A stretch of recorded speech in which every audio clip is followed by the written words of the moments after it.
Grade 12 Economics. Please welcome Mr. Mhlomo. I'm back here with you to take you on economic pursuit. Under economic pursuit, we are doing economic and social indicators. Remember, the content is a part of our paper 1, and under paper 1, you will come across this content in question 1, which is section A. You will find it in section B under question 3 and the part of question 4 as well as question 6. So please join me. Let's see what we have for you here. The following are the lesson objectives that will be achieved during the course of this lesson. At the end of this lesson, you as a candidate, you will be able to do the following. You will be able to differentiate or distinguish between economic and social indicators. The lesson will also equip you to be able to discuss in detail economic indicators as an essay. You will also be able to discuss in detail social indicators. As for our previous lessons, under economic pursuit, you already know the following topics. Economic growth and development have been covered in our previous lessons, as well as industrial development have been covered. The lesson body: economic and social performance indicators. Just for the brief, if we talk about indicators, we refer to data or statistics that can be used to measure the performance of the economy as well as social welfare or well-being. So the government, economists, businesses, and other economic stakeholders use indicators to measure economic performance to see how is the economy doing. Socially, they use indicators to measure the welfare of the society, to evaluate or analyze if there should be further social investments being installed to ensure the economic development within the society. Indicators. So we said indicators refer to data or statistics that measure the behavior of the economy as well as social well-being for the country's citizens. So if we measure the welfare of the economy or the behavior of the economy, we refer to economic indicators. But if we measure the well-being of the country or the welfare of the country's citizens, we talk about the social indicators. So these indicators can be used by governments, economists, as well as all other economic stakeholders to discover trends and performance of economic and social variables, to check how the economy has been doing or how the economy is doing, and also to check if there is indeed economic development or not. These variables will be used by the government, businesses, economists, and all other economic stakeholders. So indicators can be differentiated into the counter-cyclic indicators as well as pro-cyclic indicators. Some indicators are always in proportion to the change in the economy, while other indicators are not in proportion to the change in economy or to the economic performance. So the pro-cyclic indicators are indicators that are in direct proportion to economic performance. For instance, we talk about GDP. If ever GDP increases, economy will possibly increase. So it's always in proportion with the change in economic performance. And then we have also counter-cyclic indicators, which are the indicators that are not in direct proportion to economic performance, such as unemployment.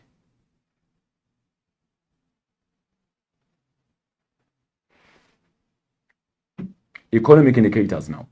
So in this case, we refer or we check economic variables, or we check the statistics or data that is used to analyze economic variables or the performance or the behavior of the economic variables. So economic indicators are statistics or data that indicate the performance of economic variables over time. So these indicators are used in the economy to check if the economy has been doing well or not. Also to anticipate what might happen in the near future. Economic indicators are used by economists as barometers to determine whether economic growth and development have increased or decreased.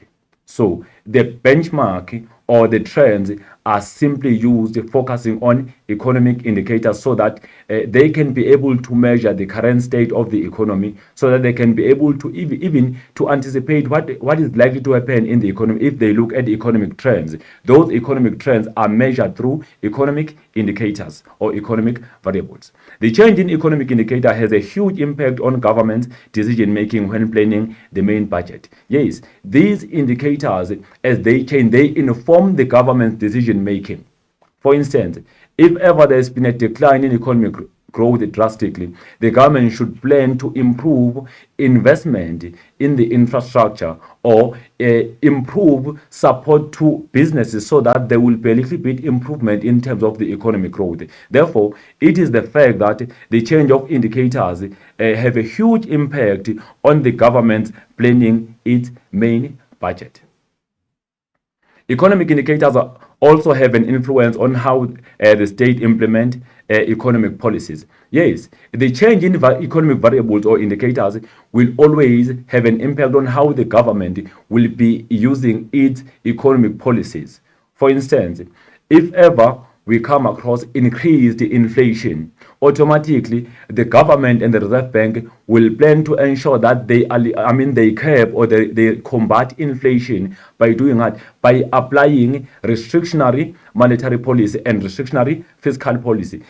That decision alone is informed by the change in inflation as an economic indicator. So it is the fact that they always have an impact as they change to government's use of policies. The criteria on economic assessment. How is the economy being assessed? We have the performance comparison. So for the performance, economic indicators are used to establish how the economy is doing. So as they are tracked in a form of trends, they are used to establish the trend in which the economy is doing or is performing.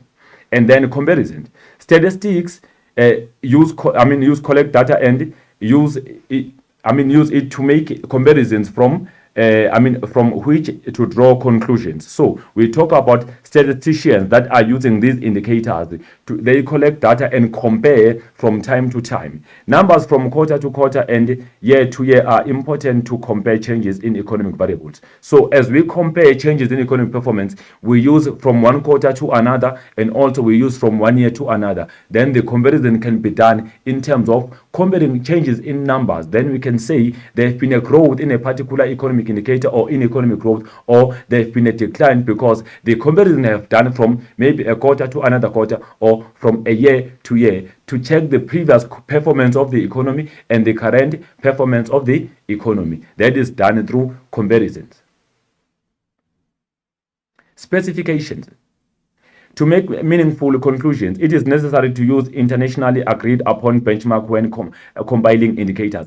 It is very important that for us to make meaningful or useful or important or valid conclusions, we adapt to the international benchmark that have been agreed upon when compiling our very own book. So it is important not to use our very own system, but we need to adopt the internationally agreed standards as we compare, as we use those indicators. The purposes. Indicators are compiled for specific uses. As they are compiled, they inform the government, businesses, economies, and all other economic stakeholders on the decision to be made. So they are always goal bound. There is always a reason for one to compile the trend of indicators. Being knowledgeable about the reason and purpose of compiling indicators result to them being used appropriately to achieve a certain goal. After they've been collected and they've been measured and compared, it is easy for those stakeholders to make proper decision, because now indicators make them to be well informed about the trends and about what can be expected. Then decisions can be made based on indicators and their trends at the current stage. This is the list of economic indicators that will be discussed in this lesson. We have production indicators, the foreign trade indicators, and then we have the productivity indicators, the money supply indicators, inflation indicators, employment indicators, as well as interest rate indicators. So these are the indicators that will be discussed in this lesson. We call them economic indicators. So we start with the economic indicators. So an economy's productive capacity refers to maximum output that it can produce with its available inputs at the given period. So for the economy to be productive, some inputs should be given. That's why it is very important to measure the level of input and then after we have produced our goods and services. So the production is mostly dependent on inputs that have been used or given to produce those goods and services. Indicators relating to production include the gross domestic product, which is GDP, the nominal GDP, the real GDP, as well as GDP per capita. So the gross domestic product, basically we say in definition, it refers to the total value of all final goods and services produced within the borders of the country at the given period of time, usually a year. That is the GDP. So the change in GDP always inform the change in what you call in the production. So they are always linked. So that's why we say GDP is an indicator that reflects the production, because goods should be produced. After they've been produced, they will become final goods and they will be used to measure the level of the growth in the economy. GDP can be measured through real GDP, real GDP and GDP per capita. So to measure the GDP, these are other indicators that can be used. The nominal GDP, which is the GDP that have not been adjusted for inflation, real GDP, which is known as a GDP that has been adjusted for inflation, and then GDP per capita, which is also known as the income per capita, which is GDP or income receivable by each country's individual, especially underworking population. The nominal GDP. Nominal GDP refers to GDP figures that have not been adjusted for inflation, meaning these are GDP figures that are inflated. The inflation have not been removed. We call this GDP at current prices. And then these are regarded as GDP at current prices or market prices because they have an inflationary effect. They are inflated. To calculate nominal GDP, prices current during that year are used. So we use the current prices. We don't use the base year or previous year prices, but we use the current year or market prices of the time. When comparisons need to be made, it would be pointless to use this figure because inflation distorts the actual value of the GDP. If ever figures are inflated, the GDP, inflation will always inflate. It will give false reflection of the growth in the GDP because it is now inflated. Therefore, it is necessary to remove the effect of inflation as we want to really calculate the changes in real GDP. An increase in nominal GDP may not necessarily indicate economic growth. It can simply look bigger because of inflationary effect. As a result, inflation should be removed because it distorts those GDP figures. The real GDP. Real GDP refers to GDP figures that have been adjusted for inflation, which means the inflation effect has been removed. That simply means the comparison that is done in there. We look at the previous year and the current year. We look at the base year and the current year. So the comparison is made on the previous year and the current year. So the previous year GDP figures are not having the inflation effect, but the current year GDP figures are having the inflation effect. It is regarded as GDP at constant prices or at base year prices. The real GDP is used to calculate economic growth, business cycles, and to make future predictions.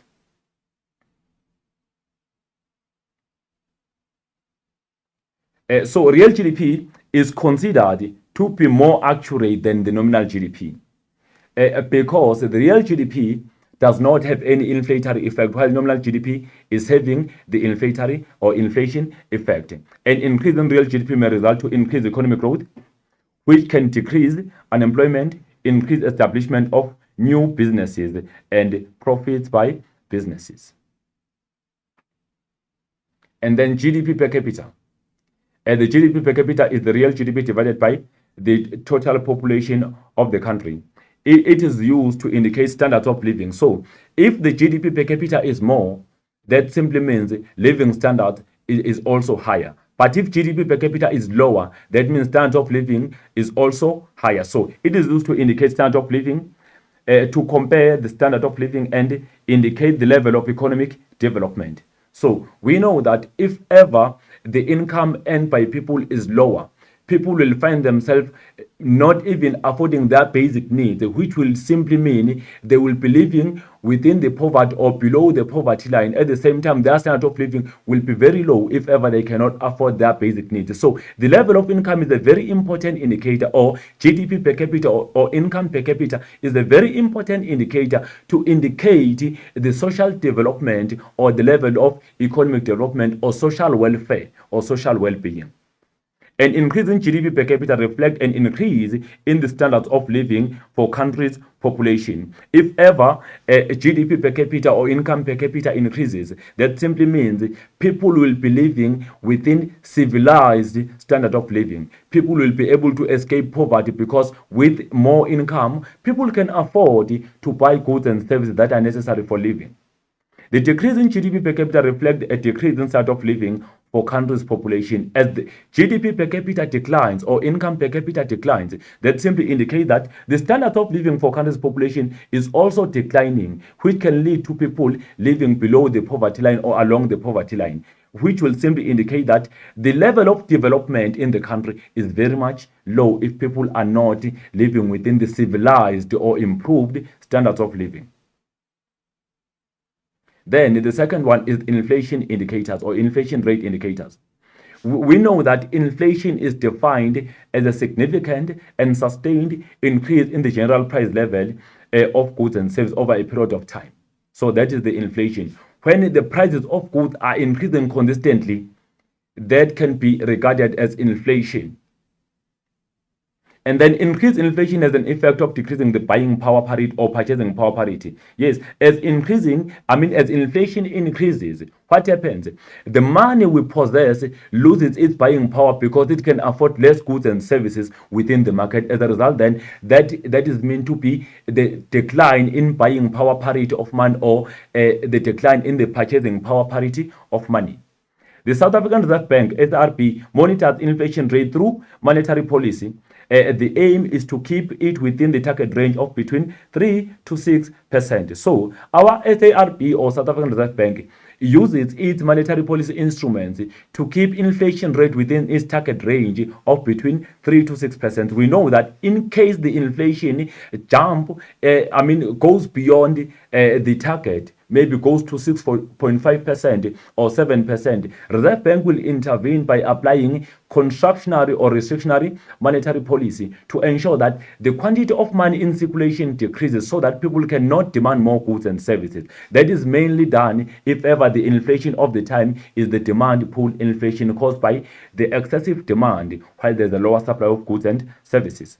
Inflation rate is measured through the Consumer Price Index, which is CPI, as well as the PPI, which is the Producer Price Index. So these are two main indicators that reflect inflation. The CPI, or Consumer Price Index, which measures the basket of goods and services for typically urban consumers. And then the CPI measures the cost of living, because that's when consumers have to consume goods and services within the market. And then the PPI measures the cost of production by producers. So looking at the two, normally the PPI have an impact on the CPI, because the increase in the cost of production will always affect the cost of living, because as the cost of production increases, producers will always try to offset the cost of production or the burden of the production cost to whom? To consumers. As a result, consumers will suffer to high cost of living because of the increased PPI, which will also inform the changes in the CPI. So inflation rate indicators continue. We talk about the consumer price index as a CPI. The CPI is a weighted average of the prices of a general basket of consumer goods and services likely to be bought by consumers. It focuses on goods or on consumer goods basically. It doesn't focus on goods that are used to produce goods like capital goods. It is calculated monthly and measures headline inflation. It shows changes in the general purchasing power of the rand and is used for inflation targeting. From time to time, countries adjust the weighting of the basket of goods to reflect current buying trends of the population. In South Africa, the government also compiled a CPI that excludes mortgage loans, which is known as the headline inflation, and also the CPIX. If we talk about the headline or CPI inflation, that is inflation that includes the effect of mortgage bonds or interest rate, while the CPIX refers to the inflation that excludes the effect of mortgage bond. So it is not inflated through the interest rate or changes in interest rate. The producer price index. The PPI measures the cost of production by businesses. As businesses produce, they measure the cost of production price index. PPI includes capital and intermediate goods or intermediary goods, but not services. So the capital goods, remember, that the resources which are used to produce goods. Also, intermediate goods are used to ensure that finished goods are made available. So it includes the two, but it does not include services. That is the producer price index. It excludes VAT or value-added tax and interest rates. The PPI serves as an indicator to predict consumer inflation because the increase in cost of production results to the increase in consumer prices. Like I've said before, that the PPI will always inform the CPI. If ever the cost of production increases in the manufacturing sector, it will always lead to what? It will always lead to the cost of, the selling prices increasing within the market. And then we talk about the foreign trade indicators. So if we talk of the foreign trade, we refer to trade that occurs between world countries. Foreign trade can be described as the exchange of goods and services between two or more countries. When countries are importing and exporting amongst each other, that is believed to be a foreign trade. So in this case, we are looking at indicators that reflect the foreign trade.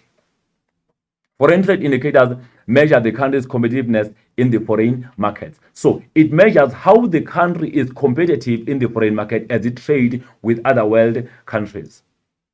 Foreign trade indicators include the exchange rate as well as terms of trade. Remember that exchange rate is the currency of one country in relation to another country's currency as well, while terms of trade refers to the index of export prices to the index of import prices. We continue the foreign trade indicators. The exchange rate. Exchange rate can be defined as the value of one country's currency in relation to another country's currency. That is regarded as exchange rate. Exchange rate means a price at which different currencies can be exchanged. Two methods are used when calculating exchange rate, namely a direct method as well as indirect method, or direct approach and indirect approach. Changes in exchange rate affect the prices that are paid for imports and the prices that are earned by exports. So if ever the exchange rate is changing, either appreciating or depreciating, there will always be an effect either on exports and imported goods and services. When the rand depreciates, exports become cheap, which increases foreign demand. Imports become expensive, which decreases the local demand. So as the rand loses its value, our goods that are exported to foreign countries will become more cheap in the global market, which will decrease our foreign earnings on exported goods and services, while at the same time, imports will become expensive or competitive, which will increase import earnings that will be leaving the country's economy. And because of the imports becoming cheap, there will be more demand because of exports becoming cheap or relatively cheap in the global market, they will be highly demanded in the global market. But if exports are becoming expensive in South Africa, local consumers might demand less because those goods appear more expensive in South Africa.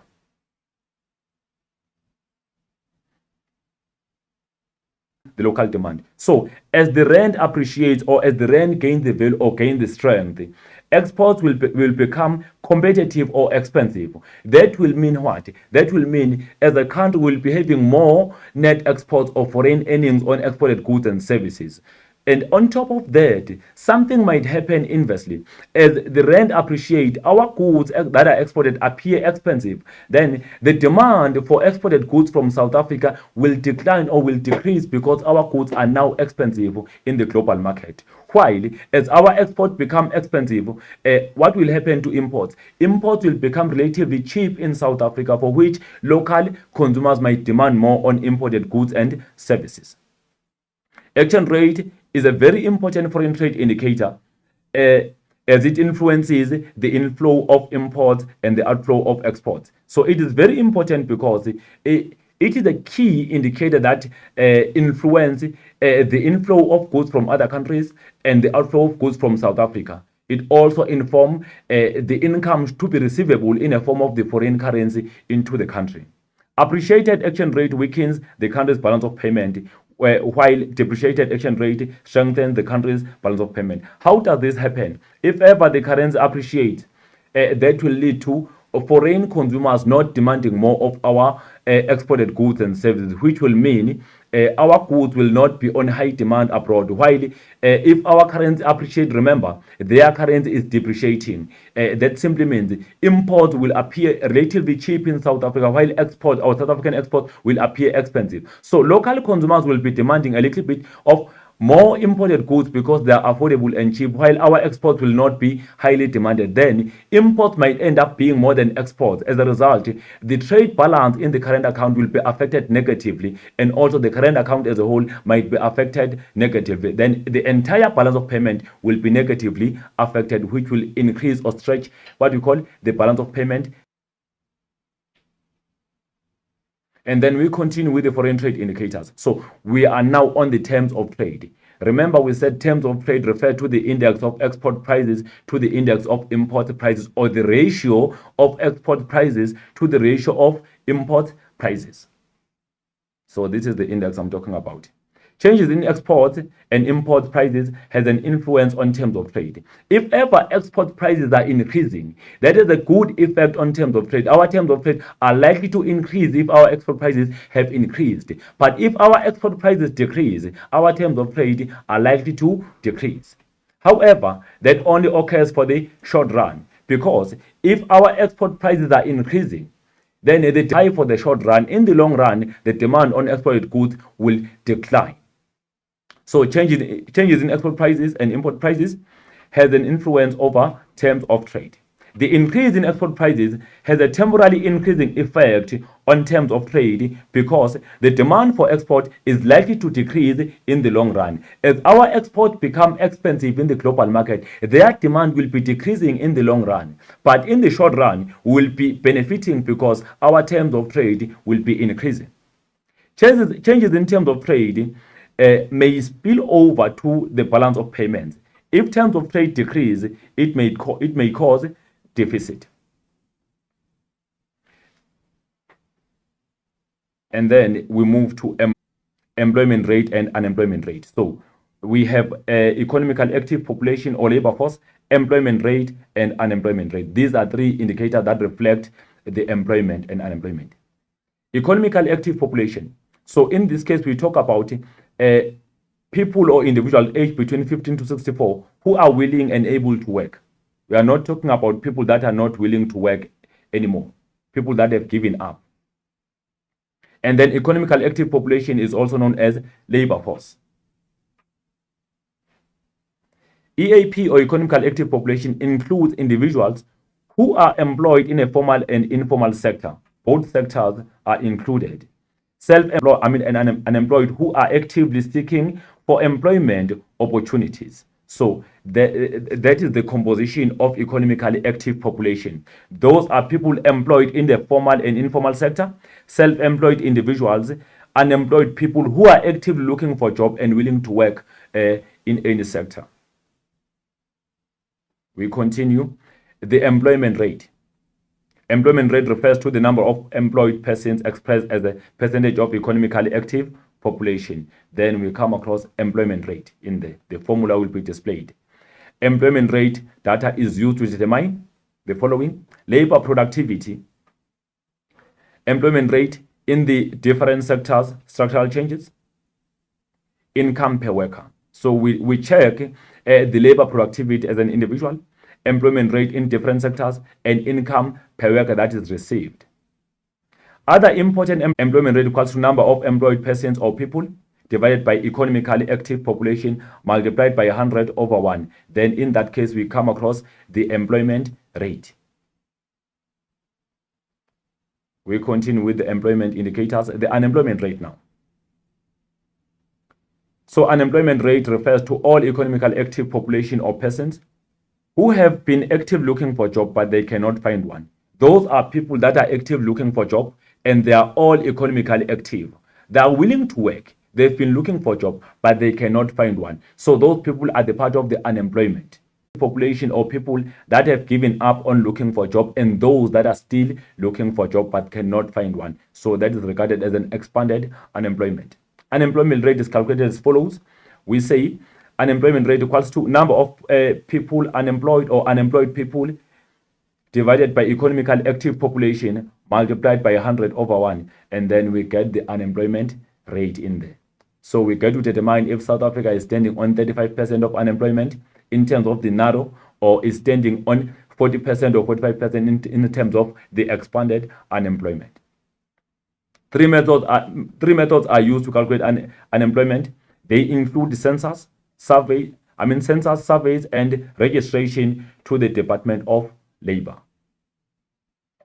The productivity indicators. We know that the productivity is the ratio between input and output. We check resources that have been used, and then we also check the output that have been given. Then we come across the productivity. Indicators related to productivity include labor productivity and remuneration per worker. So labor productivity is all about how much of goods are produced by each worker that is employed, and then how much each worker is earning in that particular occupation. Productivity equals to output divided by factor input. So productivity will increase if, so it increases under the following conditions: inputs decline and production stays the same. So the cost of inputs or input that have been used are not increasing, they decrease, but the production does not decrease with the input. The production or productivity remains high. Then in that case, we will be having more productivity, because as inputs decrease that have been used, but the production remains high. That means the high level of efficiency in that case. And then inputs stay constant, but the production increases. Yes, if inputs are not changing, they remain flat or constant, but the production keep on increasing. That means the high level of efficiency in there, in that case, the productivity will be increasing. Inputs decline and the productivity increase. So if inputs are declining, then the production is also increasing. That will mean productivity will be increasing. We'll continue with the productivity. The labor productivity. Labor productivity, which is known as output per unit of labor, equals to output divided by the input. So how much has been produced by each worker divided by the resources that have been used to produce that output. Then we discover the labor productivity.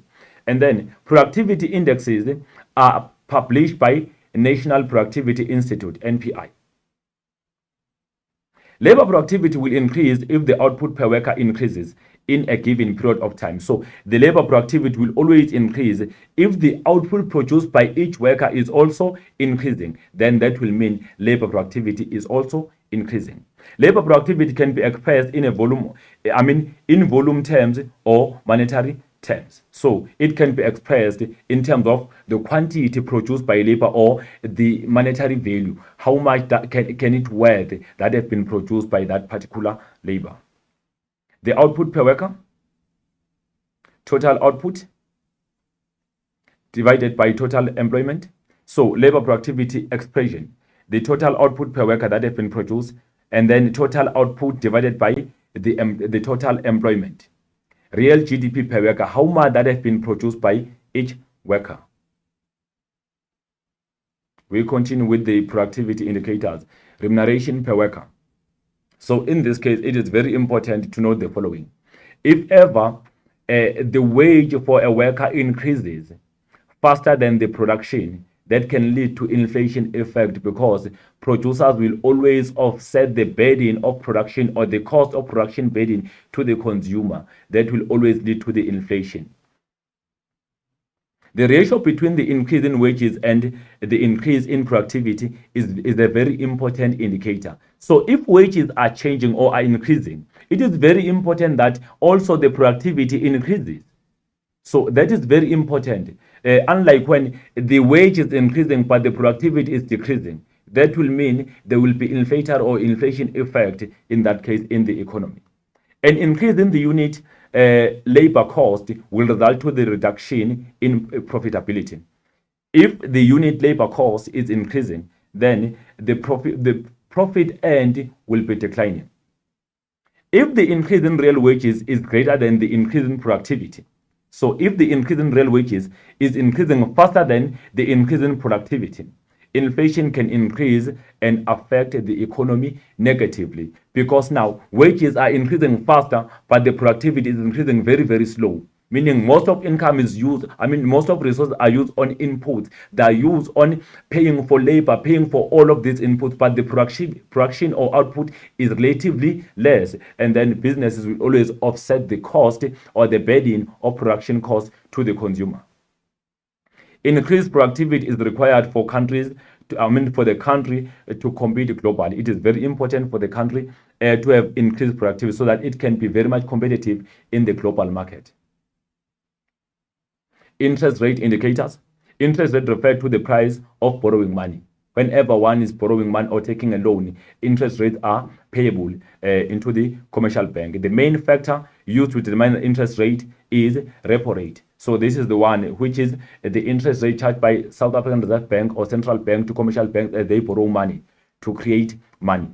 Changes in the interest rate has an effect on credit creation in the economy. As the interest rate increases, the credit becomes more expensive in the economy, which lead to less borrowings. But if interest rates are decreasing, that will lead to loans becoming more cheap or credit becoming more cheap. Then people will be taking more loans from commercial banks. High interest rate make credit become more expensive and less affordable. Interest is a financial indicator used to indicate the price expressed as a percentage per year to be paid for funds invested, lent, or borrowed. We continue with the interest rate indicators. Government use interest rate to encourage savings and curb or encourage spending. So the government mainly use interest rate to ensure that people are able to save more, because if ever interest rates have been increased, it tends to be easier for people to save because there will be more returns receivable. Also to curb or discourage spending. So the government can use interest rate to reduce spending in the economy, because if interest rate have been increased, people will be taking less loans and the spending will be declining in the economy. And then also encouraging spending. If the government decide that the Reserve Bank reduces interest rate, that will simply lead to credit becoming more cheap or affordable in the economy. As a result, there will be more spending in the economy. Lower interest rate will increase borrowings and spending, which occur in the financial market. Short-term borrowings take place in money markets, while long-term borrowings take place in the capital market.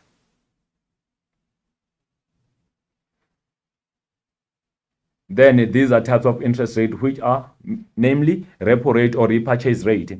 This is the interest rate which banks borrow funds from SRB to meet the gap between the demand for money, loans, and how much they have on hand to be lent out. When the South African Reserve Bank increases repo rate, commercial banks must increase their flexible interest rates. when the Reserve Bank or SRB decrease the repo rate, commercial banks must also decrease their flexible interest rates, because those interest rates always change with the change in repo rate. The nominal interest rate. This is the interest rate charged by banks when lending to borrowers. Nominal interest rate are unadjusted. It changes with the change in the repo rate and the inflation. So, and then we have real interest rate, which are the interest rates that are adjusted for inflation. They don't change with the change in the interest rate. They remain fixed for the given period of time.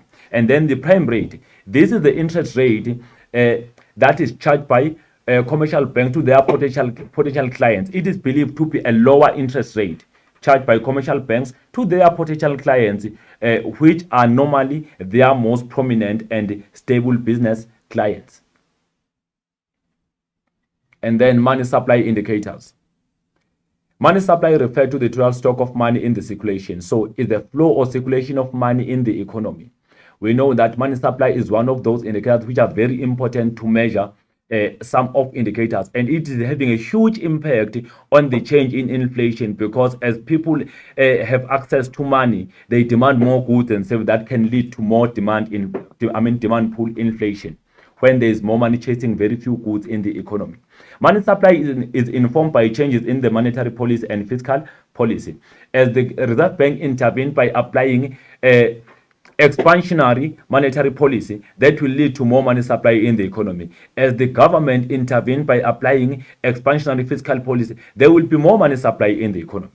The central bank plays a major role on controlling money supply in circulation through the monetary policy instruments. For instance, to increase money supply, Reserve Bank will always decrease repurchase rate or repo rate, will always decrease what you call cash reserves, will always use open market transaction, meaning the Reserve Bank can buy bonds from commercial banks, and will always use what we call moral pressure or moral persuasion by relaxing or tightening moral persuasion. So to increase money supply, they will always relax the moral persuasion within the economy.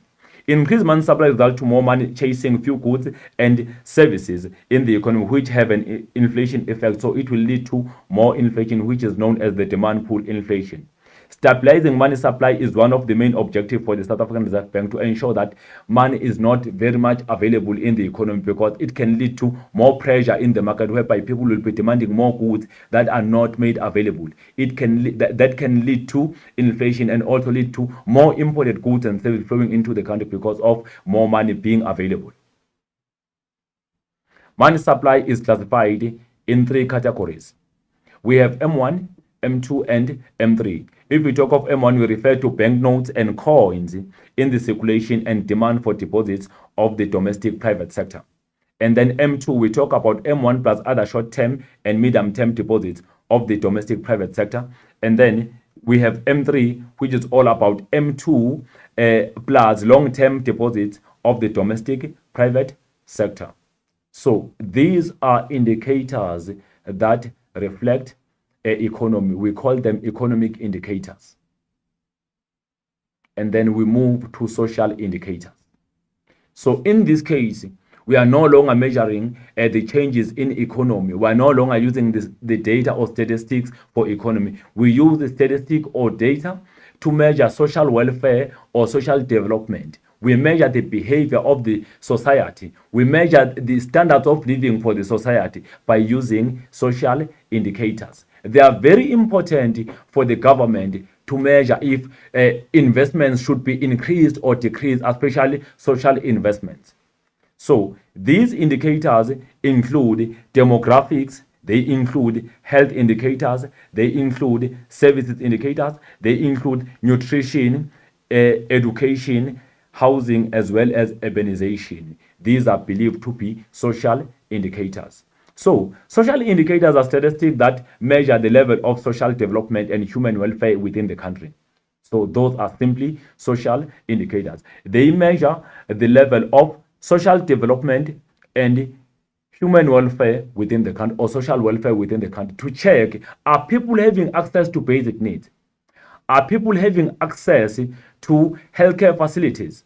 Are people having access to houses, water, electricity? Are people of the country having higher or lower life expectancy? How about the nutrition of the country? So we check all of those things that reflect what we call the social development or social welfare within the country. We have demographics indicators. Demographics can be described as the stat of population relating to elements such as its total size or population size, population changes over time, age and gender distribution, as well as geographical distribution. These are regarded to be demographics. So they include the population growth rate. The annual percentage changes in population is regarded as population growth rate. The data on the size of population and the expected growth rate is important for service delivery. It is very important for the government to track the changes in population so that it will be able to provide services within the economy or within the society. Without having accurate information about changes in population, it will always result to the government to be inefficient when providing public goods and services within the economy. So finding this information or having to discover this statistic on the change in population is a very important information for the government so that services can be delivered accordingly at the right quantity, right quality, right places, and at the right time. Information is obtained from the national census and media population estimates. That is information on population growth rate. Projections are used by the government to plan resources regarding infrastructure, education, health, and other services. So the government uses some predictions so that it can be able to plan on its budget system in order to allocate resources to improve infrastructure, education, healthcare, and all other basic services for the society. Calculation of population growth rate considers birth and death rates, as well as data on immigration and migration. The natural population increases equals to number of births minus number of deaths. Then we come across natural change in population growth. Overall population growth equal to natural increase plus immigration, people entering the country, minus immigration, people that are leaving the country. So those that are entering the country must always be added because they add to our population size. Those that are leaving the country must always be subtracted because they are leaving the country, meaning our population size will be reduced by them. Then we come across the overall population growth. But if we are looking for the natural population growth, we say number of births minus number of deaths. Then that is the natural.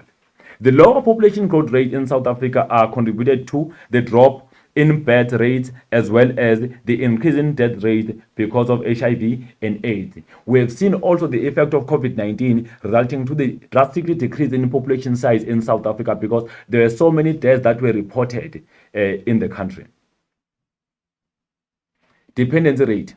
This talks about the percentage of working age population who are dependent on those who are working. We know that mostly there is a high burden on dependence. So dependency rate is all about those that are not working but at the working age that are dependent on those that are working. This is highly possible or is feasible in South Africa because we come across some families whereby one person is having more than 8 dependents. So that is a part of dependency rates because of unemployment that is happening within the country.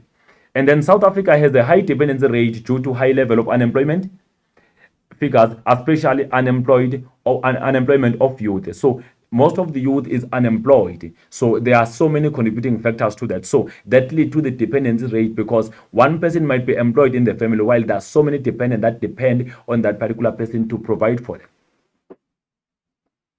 Life expectancy. If we talk about life expectancy, we refer to the average number of years that a person is expected to live from birth to death. And then expresses the number of years a newborn or infant will live if the prevailing patterns of mortality remained the same throughout his or her life. And then reflect living conditions such as the diet, access to health services, education, income, and employment. So we know that if ever people are employed, earning income, it tends to be easier for them to access basic healthcare facilities. They don't mainly depend mostly on the government. They can also have the private healthcare and access it, and that improves their life expectancy because now they can easily access healthcare facilities even in the private sector. But if people are not employed, that pushes them to be more dependent on the government. As they depend on the government, at times the government does not have enough facilities for people. You find that people stand for a long period of time waiting to be assisted. At times we find that they don't even get to be assisted because of a large number of people waiting to be assessed and to get that particular help. As a result, that lead to life expectancy of individuals dropping. Also, the diet, what we eat, is very important because it determines how are we going to last in life. If we eat, or we don't eat healthy, automatically we attract most of diseases to come and drop our life expectancy. Also, we talk about education. Remember, education and employment. Education will always lead to employment, and also employment will always lead to more income that will allow people to do what, to be able to afford the healthcare or the private healthcare in case the public healthcare is having most of constraints. Life expectancy at birth in South Africa has decreased and is very low compared to other middle-income countries caused by effect of HIV and AIDS. Currently, 64 years in South Africa, that is our life expectancy, meaning most people lose their lives at the age of 64. They don't overlap. Yes, there are those that overlap to beyond 64. Healthcare indicators. So in this case, we talk about indicators reflecting the health of individuals. It can be newborn children, it can be adults, it's okay, but we are all about indicators that reflect the healthcare of individuals. Health reflect the well-being of citizens. It gave the strength to be productive citizens in the economy. If people can be able to access proper healthcare, basically, they can become a productive citizens. That's why when we talk about the human resource development within the economics, we say it is very important for people to have access to proper healthcare so that they can become productive citizens, so that they cannot have more diseases, so that they can always be present at the workplace. That's why we say now health reflects well-being of citizens. It gives the strength to be productive citizens within the economy. Health and nutrition indicators include the following: infant mortality rate. In this case, we talk about children that die before reaching 1 year. So the number of children less than 1 year old who die per household, per 1,000 lives of births, and then very high in South Africa compared to other countries. So in South Africa, we have most of infant mortality, those children that die before reaching 1 year. Under 5 mortality rate. This is all about the children that die before reaching the age of 5 years. The number of children under 5 years of age who die per 1,000 lives of births. That is believed to be under 5 mortality rate. Access to healthcare services. The part of population that has access to basic medical services within the walking or traveling distance of 1 hour. So in this case, normally this is evident in big cities or urban areas whereby people will be having a walking distance to reach the clinic or public healthcare facility. However, in underprivileged areas like rural areas, people can travel 2 hours to reach the clinic, can walk 2 hours to reach the particular clinic, meaning because of that, it tends to be very much difficult for people to access healthcare services in those areas. South Africa compares well in terms of indicators measuring access to primary health services. Standard of healthcare in South Africa is considered as the best in Africa, meaning the country is investing the most in health facilities in the country, ensuring that people can be able to access healthcare anytime they need. Health expenditure. This talks about the total government expenditure on health services as a percentage of GDP, which is planned on the budget system of the country or on the main budget of the country.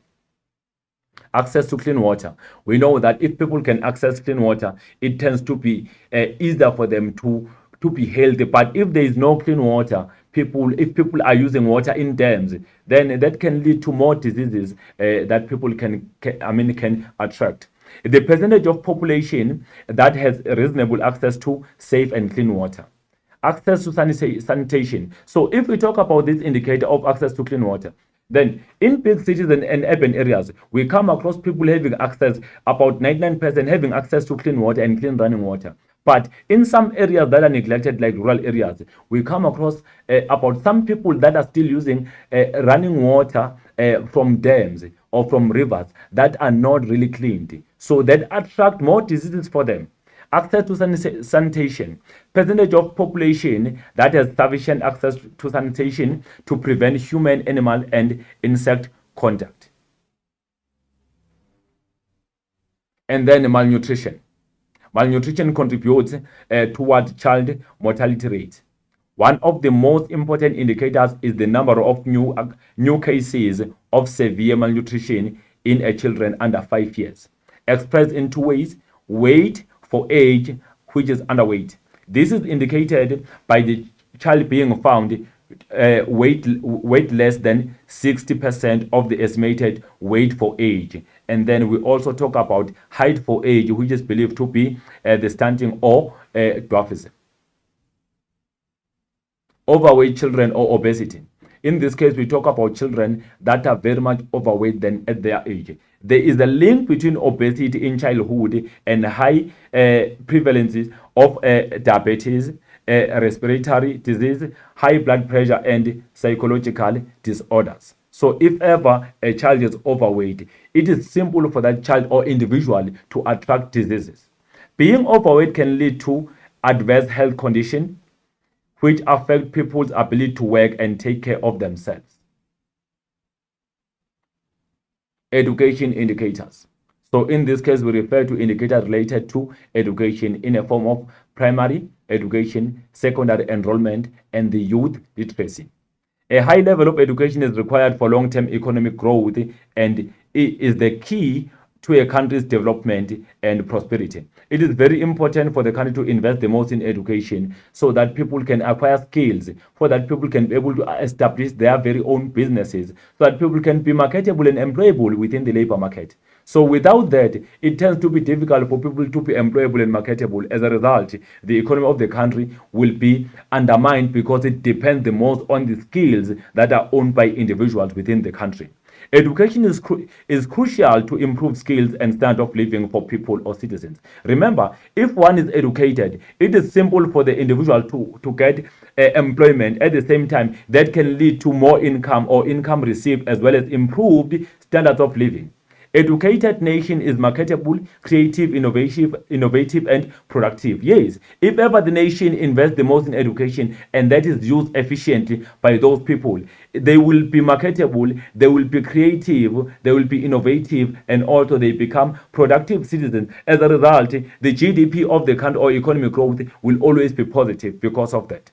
Skilled labor force promotes high level of productivity, thereby increasing economic growth. If ever the labor force is well skilled, they tend to produce more goods and services, so the productivity increases. Because of that, we come across increased GDP and increased economic growth within the country just because of the skilled labor force.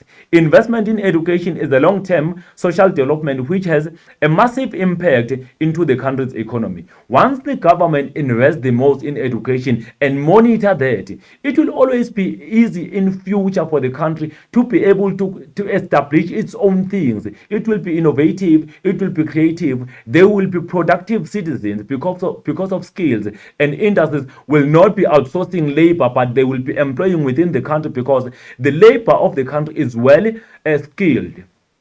Education received largest portion or largest component of the 2021-2022 budget. So normally education always receives the largest portion in terms of the main budget because the government prioritizes investing in skill acquisition and the development of individuals so that they can become independent, productive, and also be able to have new establishments of businesses within the economy. We continue with education indicators. So they include the following: primary completion. So in this case, we look at the ratio or the percentage of children that have, at the appropriate age, that have completed the primary education. So as for this, the majority of children are able to complete the primary schooling education. It is there are those that drop out for some conditions, but they are able to complete at this level. Secondary enrollment. In this case, we look at the percent of children of the appropriate age attending secondary school. More than 90% of potential school children are in school. Are in school far more than found in other developing countries. However, in the secondary as compared to the primary schooling sector, we experience the level of dropout for some reasons again. But the government have some strategies to ensure that as they drop out, they can be able to further their education by acquiring skills through the sector of education and training authorities. And then youth literacy rate. So in this case, this reflects the age of the designated 12 to 24 age group who are literate, those that have acquired even higher education and training. The youth literacy rate serves as an indication of the outcome of education system. And then we talk about public expenditure percentage. The percentage of public expenditure in education, South Africa has one of the highest rates of public investment in education in the world, meaning the government invests the most in education, trying to ensure that people are able to develop themselves, are able to acquire skills so that they can become independent and productive citizens. Services indicators. The nation depends on government for provision of basic services. It is very important to measure the provision of services because we know that if ever services are not well provided in the society, we come across people embarking into strikes, closing roads because they are not satisfied by the service delivery. And then I will link something that has been mentioned before.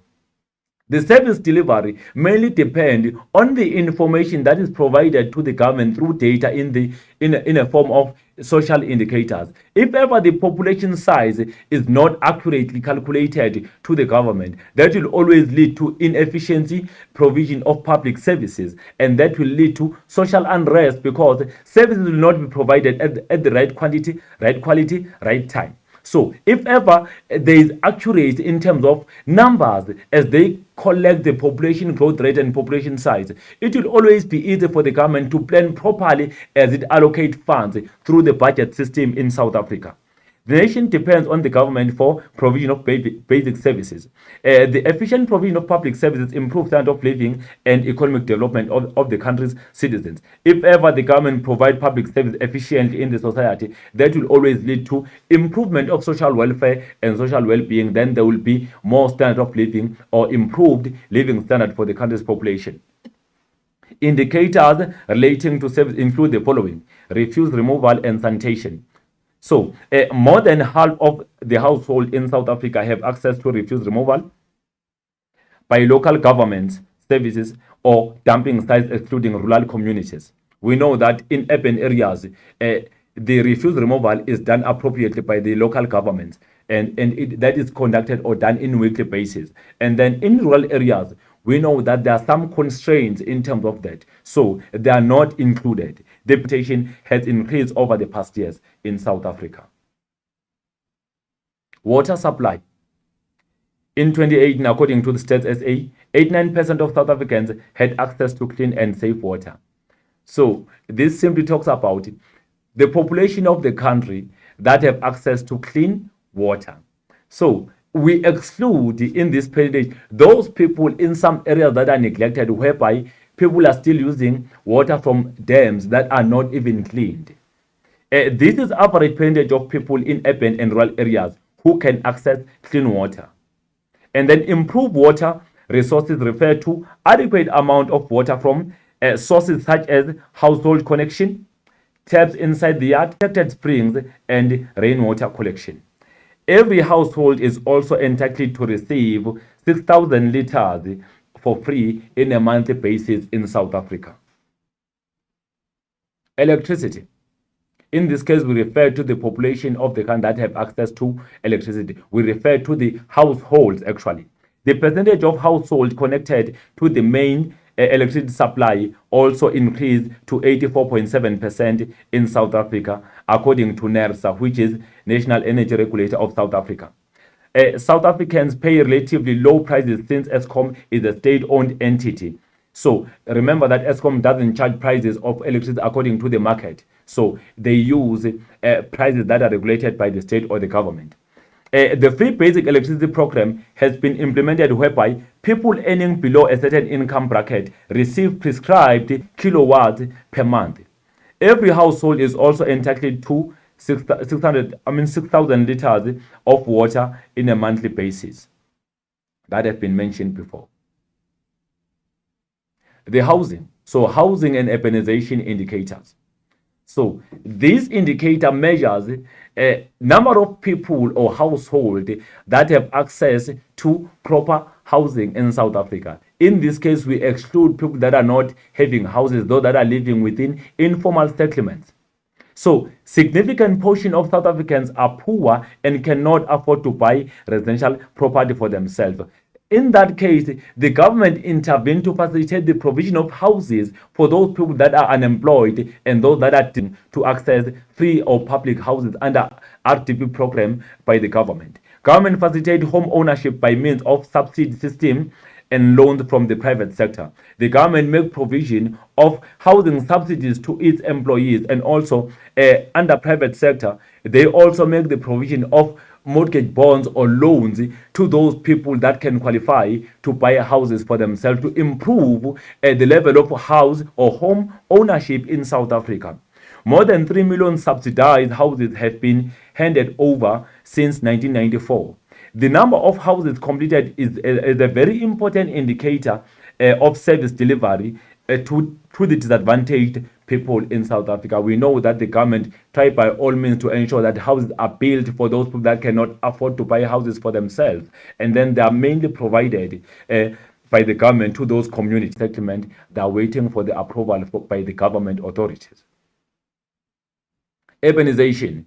In this case, we talk about people that travel or that move from rural areas to urban areas for some opportunities. Why does this happen? The urbanization in South Africa or in the entire world, let's say, it happens because opportunities are not made to be even between rural areas or urban areas. Urban communities are given much economic opportunities while rural areas are neglected. Those opportunities created in urban areas are not made available in rural areas. Therefore, people decide to influx into urban areas in order to get those opportunities. Then we come across urban areas being overcrowded. Because of what? Because the government does not prioritize providing services and economic opportunities in rural communities or in rural areas. That's why we come across so much high level of urbanization in South Africa. Urbanization is the movement of people from rural areas to urban areas for various opportunities. Normally, the most common factor is employment opportunities. People are always seeking for employment and better economic opportunities in urban areas because that's where we come across the most of opportunities as compared to rural areas or rural communities. Urbanization results to an increase in population numbers in big cities and towns. It is an important indicator used by the government to determine the increasing demand for services such as water, housing, and infrastructure. We know that if ever the population increases in urban areas, what happens? There will be a greater demand for public services by the government, for which at times it will be difficult for the government to make the provision of those services because of less budget system. The money is not available enough. Remember, urbanization can occur at any time, even after the budget has been allocated for the particular area or region. Then urbanization keep on happening, which will lead to the government being very much inefficient in terms of what? In terms of providing public services. So this is a very important indicator because it weighs what we call the service delivery in those areas or in those big cities. So the advantage is always in rural areas because as people influx to urban areas, the population in rural areas decreases while it increases in urban areas. Urbanization happens because rural areas have less economic opportunities. they are not given much economic opportunities as compared to compared to urban areas, because they are not the hotspots for economy. There are no job opportunities made available, meaning industrial sectors are not willing to invest in those areas because maybe they are not, or agriculture are found in there. It is also caused by less development in rural communities. Some people live their very own areas because of less development. They are neglected. Maybe there's no provision of clean water, there's electricity, there's no housing, there are no schools. You find that children walk a very long distance to reach their schools, which make it difficult for them to complete even primary education. As a result, urbanization occurs, and then we come across more numbers increasing in urban areas and less numbers remaining in rural areas. We continue with the housing and urbanization. South Africa is experiencing rural areas to urban areas is very high.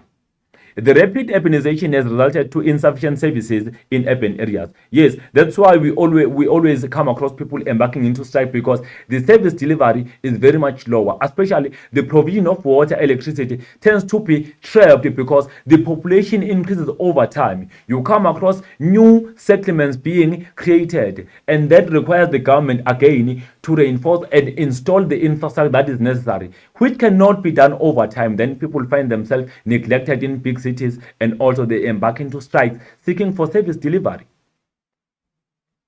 The informal settlers have increased because of inability for the government to build houses for all citizens. It is difficult for the government to make provision of houses for everyone at the same time because of the budget constraints. So that informal settlers within the country, or informal settlements within the country.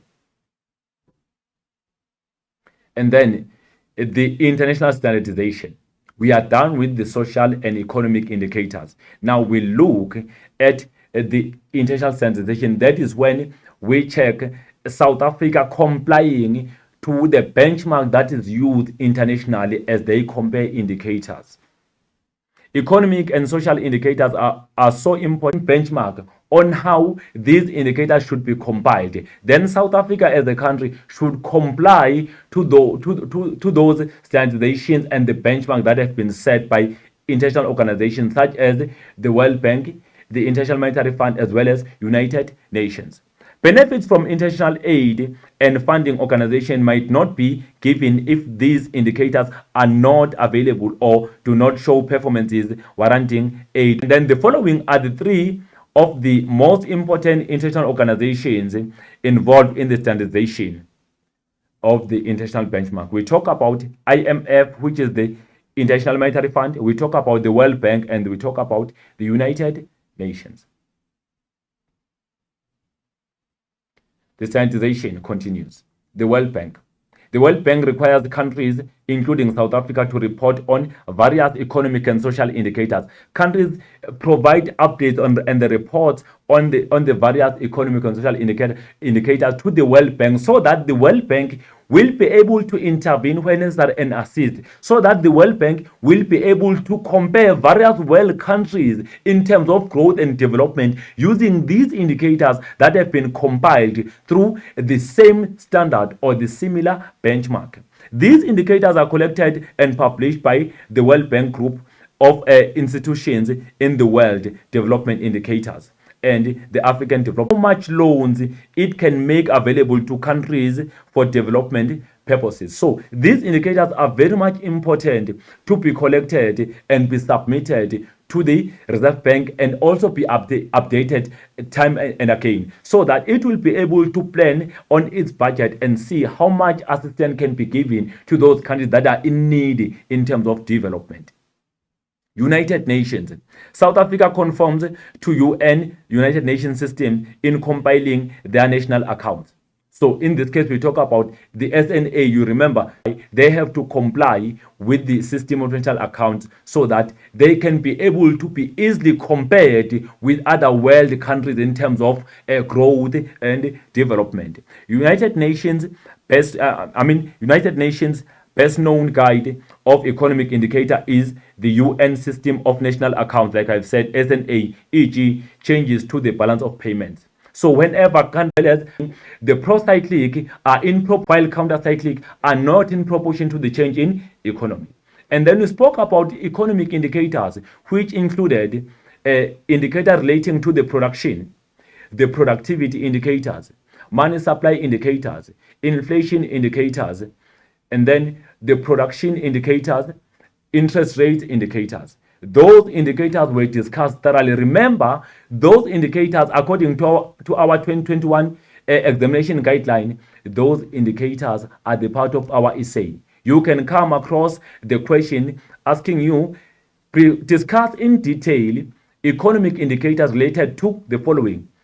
Maybe it can be the whole of economic indicators if it's too open, but if it's not open, the examiner can choose for you which indicators to discuss, which will need you to know more details on all economic indicators.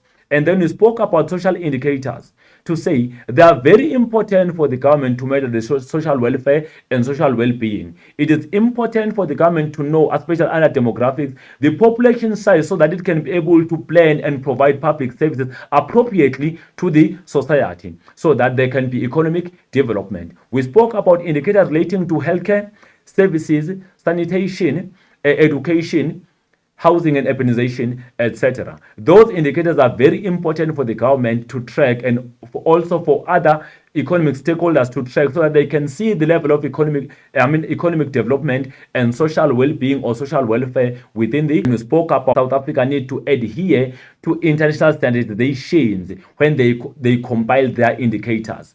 We spoke about the International Monetary Fund being the one of those organizations that help countries with the BOP problem. So it's very important for each country to make the provision of those indicators so that the IMF can be able to note how it can assist its member countries based on what you call the balance of payment issues or problems. United Nations, it is very important for each country to comply to the benchmark set by UN on the compilation of what you call of national accounts. Also, World Bank, it is important for each country to provide statistics on economic and social indicators. So this lesson will have a great impact as you prepare for your preparatory examination. Enjoy it. Thank you.